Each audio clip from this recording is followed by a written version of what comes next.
Greetings, Gilliam the Rogue here, once again, back with another Elder Scrolls Online Let's Talk segment. Today we will be investigating gear set comparisons for the Magicka Dragonknight in a single target scenario. Again, like previous videos, don't try and take this as the end-all be-all. Don't think I'm going to cover every single possible gear sets, and ones that I haven't covered are completely useless. There's tons of diversity in Magicka. You can try many different things and find a lot of success with them, but I'm just trying to compare 5-piece potency versus one another. Figure out, okay, which one is the best when you compare all of them in a line in this situation. And I do talk to great lengths about many instances where some might become better, some might become worse, because again, Magicka diversity is so great and so large that it's impossible to say, hey, this set is one best size fits all, because the game is very diverse in terms of like, hey, some things will beat others in some situations. And as always, I would love to give a massive shout out to the people who help support me, enable me, provide feedback, just being a part of the community at a greater level, like knowing that this sort of stuff helps people, seeing the impact is why I do this sort of thing, and just the amount of feedback and support I get back in return is mind-boggling. You guys are all amazing. Whether you support me through Patreon, whether you subscribe to the channel, even if you comment,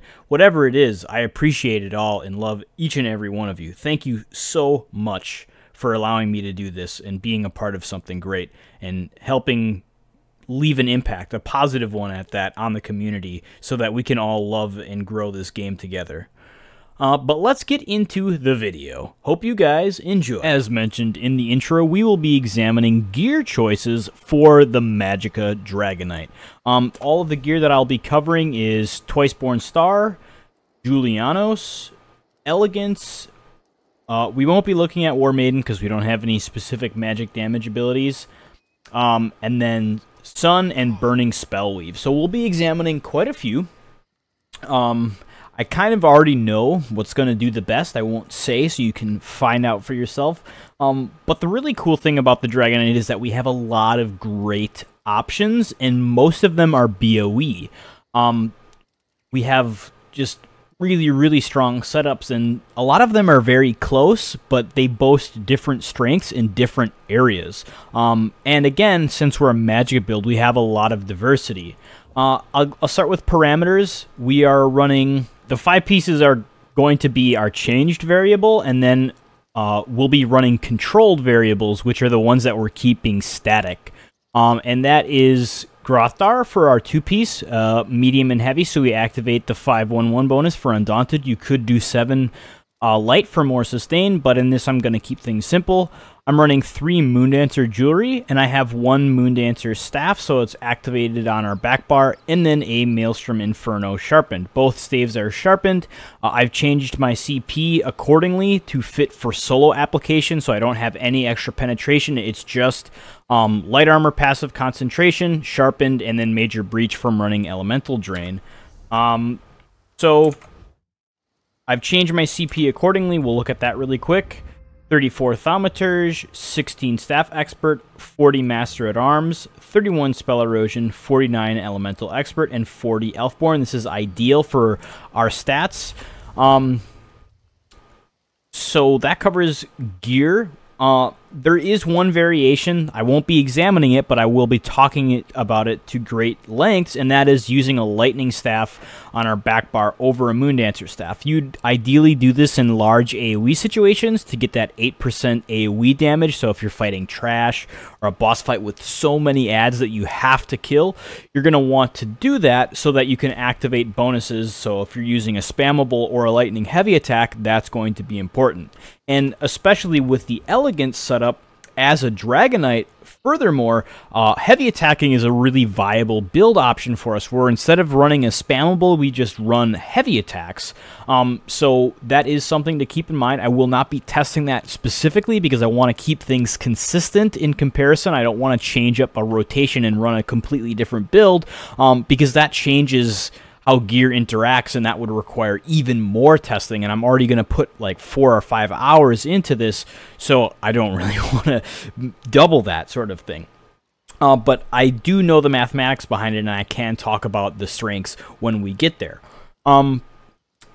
As for consumables, we will be running spell power potions as per usual, so we get that permanent major sorcery and the Magicka back. You don't need prophecy on them because we're going to be double barring Inner Light as well as running Flames of Oblivion. As for bar setups, Engulfing Flames, Burning Embers, Molten Whip, you could use Lash. It's not going to change up CP, but you will get more sustain out of this in a group if someone is running Lightning Wall. Blockade of Fire, Inner Light, and then Shooting Star. And then in our back bar, we're running a Flex Spot. Ideally in a raid, this is going to be a shield. Otherwise, you'd use that over Elemental Drain. But you're going to have Molten Armaments. That's in our Flex Spot. But since we're doing a lot of heavy attacks in Morrowind, I'm going to be trying to keep this up as much as possible.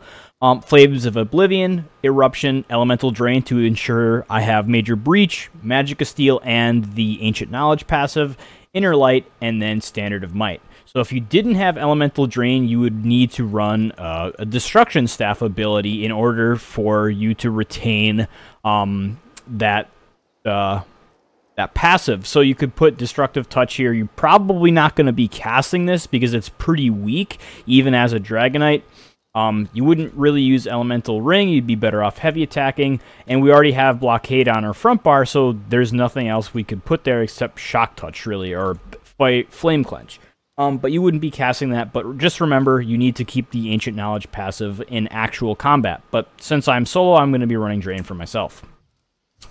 The first set we'll examine is Twiceborn Star, then Julie, then Elegance, then Sun, and then Burning Spellweave will be last. And again, we are using the really big fat target dummy so that we get the long parse so things stabilize. Luckily, there's not going to be many conflicting variables with this, other than the gear sets themselves, and the rotation for the Dragonknight is rather straightforward because we don't have an execute phase. So I'm going to be doing a suboptimal parse, but I'm going to be doing a consistent parse, so I don't have mistake-bound instances. Rather, just I'm doing the same rotation over and over again in the same order, give or take maybe one or two abilities might change, just so I get consistency in my values, and that doesn't have as large of an impact on the outcomes. So I will be managing Ele Drain and Molten Armaments for myself, and ideally, in a situation, I wouldn't have to run Drain, so that would change up my rotation, and it would look a lot better DPS-wise, but this is not going to be about posting crazy DPS. This is about finding answers in terms of what set gives us the most effective power. So I've covered variables. Oh, I am running purple food, the Witch Mother's Brew, just because I want to focus on sustain on the Dragonknight because I don't have someone running Blockade of Lightning for me, so I'm not going to get a free cast off of that.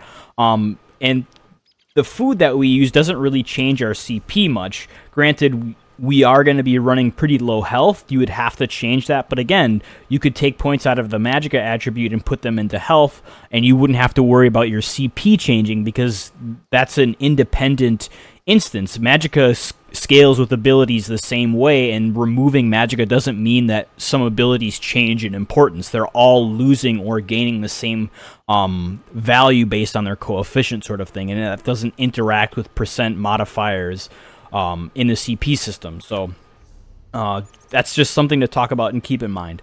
But that covers pretty much everything. Since we're starting with the Twiceborn Star set, we will be using Thief and Shadow. Once I take off Twiceborn Star, it will just be Thief.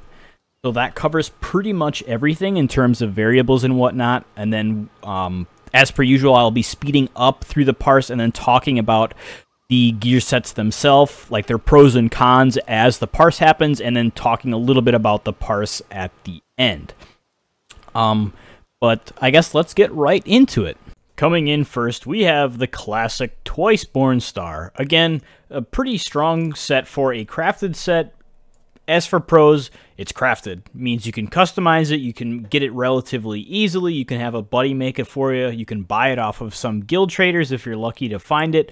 It has really versatile stats because it's going to give us max health, stamina, and magicka, meaning it'll apply to defensive and offensive playstyles. It'll offer us the Shadow Mundus Stone, which gives us crit hit damage, which also applies to healing.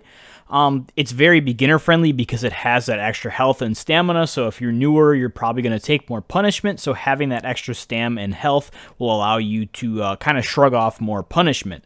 And then it's also very close to other BOE sets, making it a very strong option for people who don't look for as much damage as possible, but a healthy mix of things. As for cons, it requires 9 traits to be able to craft, so it's not as easily accessible as some other crafted sets like Julianos, because it takes way longer to research. It also won't boast insane DPS. It's going to boast the lowest DPS out of all of the sets we investigate in real combat. One will look weaker on pure single target, but we'll talk about that. But Toysporn Star doesn't have to be crazy good DPS because it has that defensive power.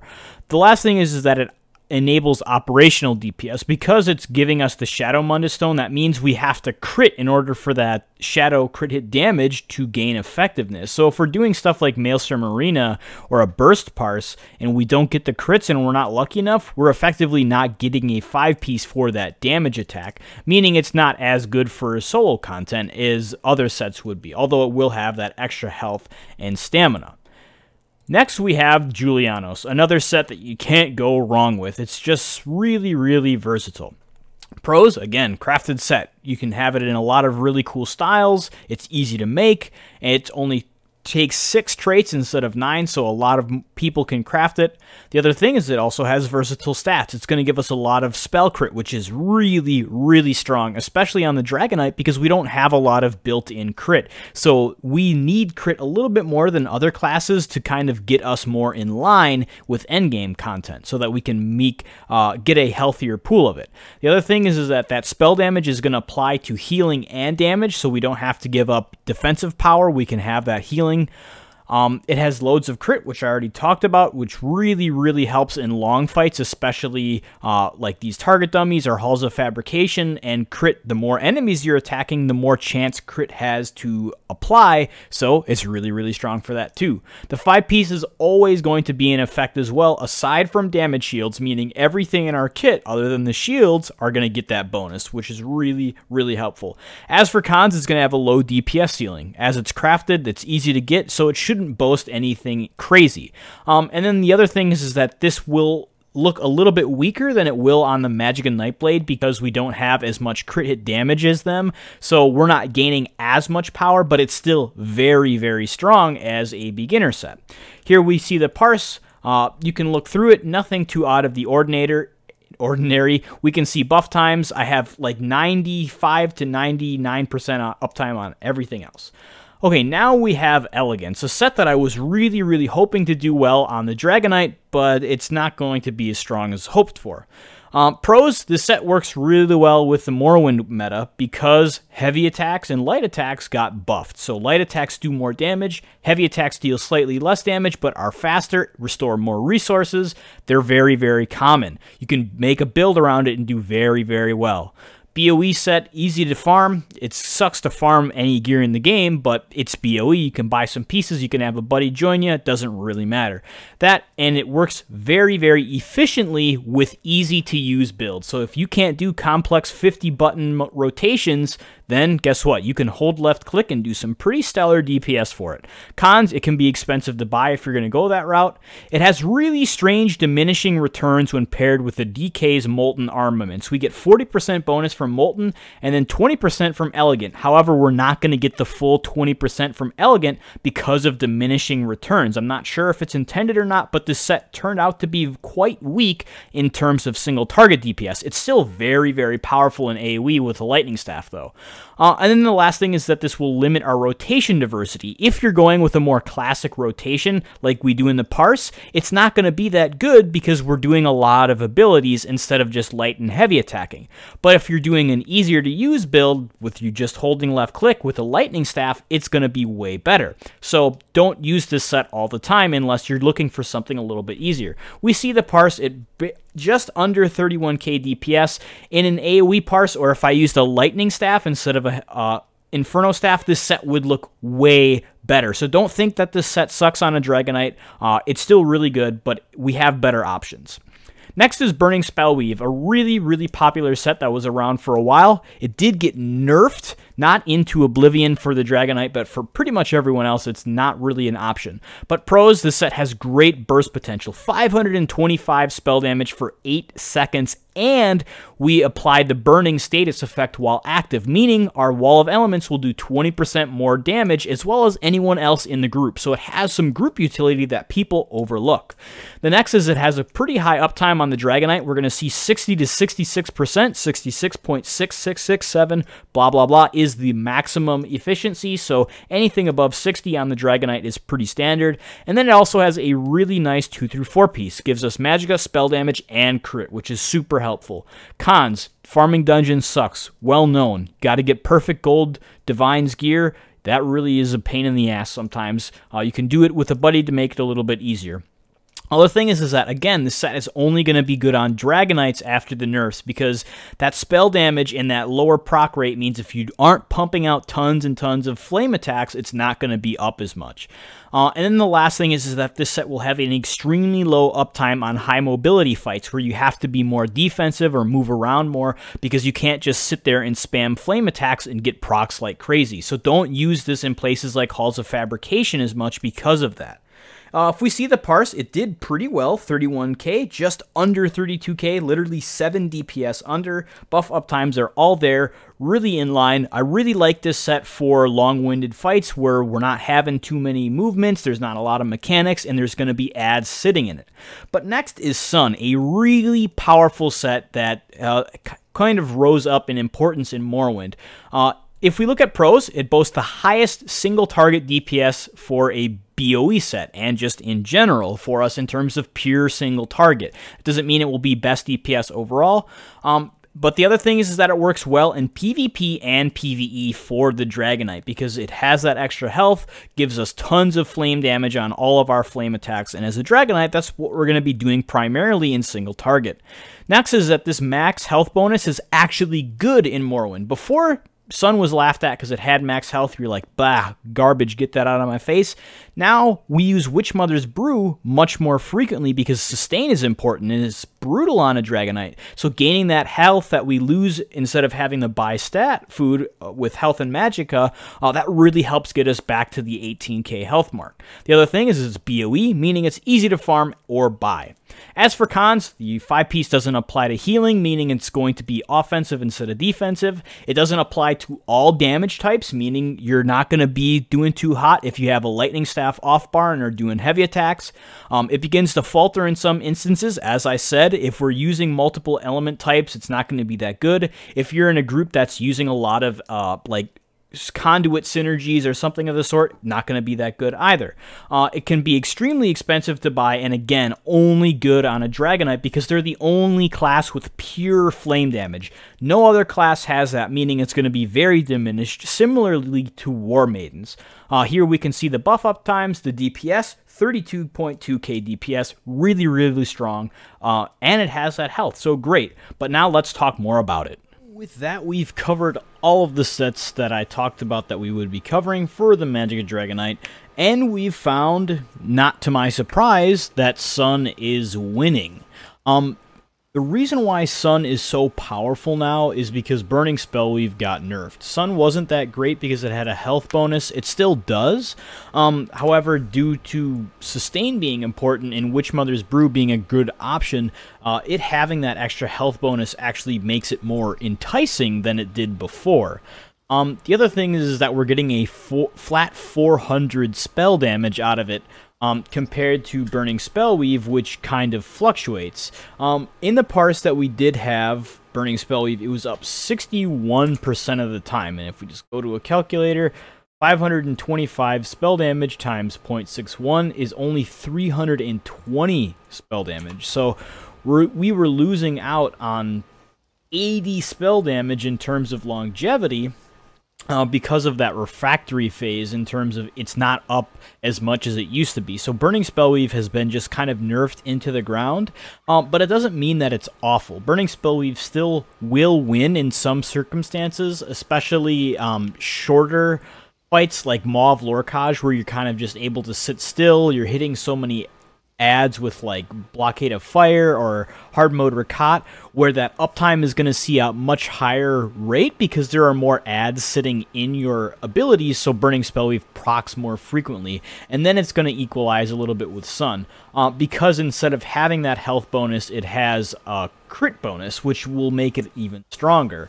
So you will be trading that max health bonus for that, but you're getting more DPS out of it and effectiveness if you can sustain. So Burning Spellweave, still really strong, but it's definitely greedier, and a lot of players will just prefer Sun, especially in the new content like Halls of Fabrication, or places you need to stay alive or you're just moving around a lot, because high mobility is Burning Spellweave's bane in terms of like, oh, I can't sit there in AFK placing my abilities, so Burning Spellweave is going to be up even less than it normally would. So Sun takes the cake. And that's what I'm going to suggest for most people, is use Sun. It has health, it gives really consistent damage, it's really, really nice. But there are cons to Sun that we talked about in the intro. And then if we just look, so Sun won, Burning Spellweave came in a close second, literally under 300 DPS difference. Then I believe Julianos, then Twiceborn, and then Elegance actually pulled the lowest DPS. And I feel like there's something wrong with Elegance on the Dragonknight, because Elegance plays into the whole doing heavy attack or in light attack damage, which is really strong for the Dragonknight because Molten Armaments. But I think for some reason Molten Armaments percent bonus is mitigating or reducing the effectiveness out of Elegance. Like if we look at the Elegance parse, our max light attack was 13,979, and our max heavy attack was 35,700. But if we look at the Burning Spellweave, our max was 13,654, and our highest heavy attack was 36,700.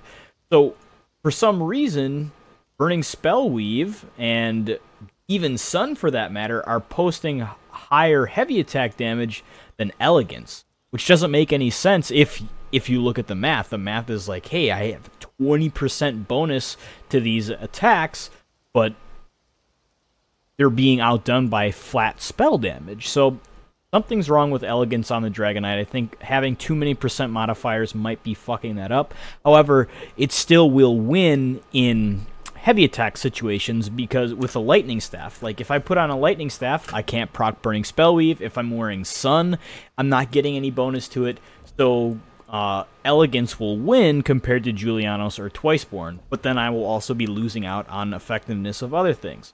But hopefully this has helped make sense of what's going on, kind of helping you choose between sets on the Dragonknight. Like we talked about, Twiceborn Star, lowest DPS, but it had a lot of stamina and health, so you were able to be a little bit more defensive, especially if doing Halls of Fabrication. Sun, best DPS, health on it, really, really nice. Burning Spellweave, still good in a decent spot. I kind of would like to see the proc chance either go up or the refractory phase go down. I think 525 spell damage is fine, but the uptime should be a little bit better, especially for a Dragonknight. Like 61%, when 100, like mathematical BIS is 66.6%, so missing 5.6% is kind of silly on a Dragonknight where all of our damage is fire. So I would like to see either the refractory or the uptime go up a little. But we have a lot of options as a Dragonknight, and it works really well. I'm still really confused why Elegance is performing so poorly compared to like a Nightblade where it was really, really good. Aside from the AoE parse, like Elegance is always going to be good there because heavy attack with Lightning Staff OP. But hopefully that gets investigated or commented on at least, of like, hey, what the hell's going on with that? But yeah, hopefully this has helped you make a decision, shown how strong Sun is. So if you haven't finished grinding Spellweave and you're like, hey, I'd rather have the health and I don't mind losing damage in a few niche applications, then I'll go with Sun instead of Burning Spellweave. Or Maybe you do have Burning Spellweave and you're like, oh, everyone told me to go get Sun, but I don't want to buy it yet. Well, Burning Spellweave was really close and still has the potential to beat Sun in terms of raw damage in a real raid environment where there's going to be multiple things that can proc it instead of just one enemy. So you'll have that higher uptime. But I think next I'm going to be doing the mathematics behind the Templar and the Sork. They'll probably come later down the line. I need to start catching up on other stuff. Like I need to get bigger on my Warden so I can do the VMA run on my Stamina Warden. I need to get back to updating guides on Deltia's website because I kind of did all the DPS ones that I've been playing and left stuff like Magicka Templar and some of the tank builds, especially the Bloodletter build I need to get updated. So... and then once all of like the core stuff is done, then I'm going to start branching off into doing more fun stuff like a bow build for stamina, PvP builds maybe, but that's way down the line. And then I'm also going to start streaming next week. I have to wait for the electrician to come in and kind of fix one of our outlets that's all fucky. It makes scary noises when you plug stuff into it, so I don't want to burn my house down. So once that is taken care of, then I'm going to start streaming at least once or twice a week. Depending on how popular that is, that might I might like transfer more into streaming and then upload footage into YouTube of me streaming and then kind of do my testing there instead of like in an audience style. But we'll see how things happen. I'd like to experiment, see what everyone reacts to it.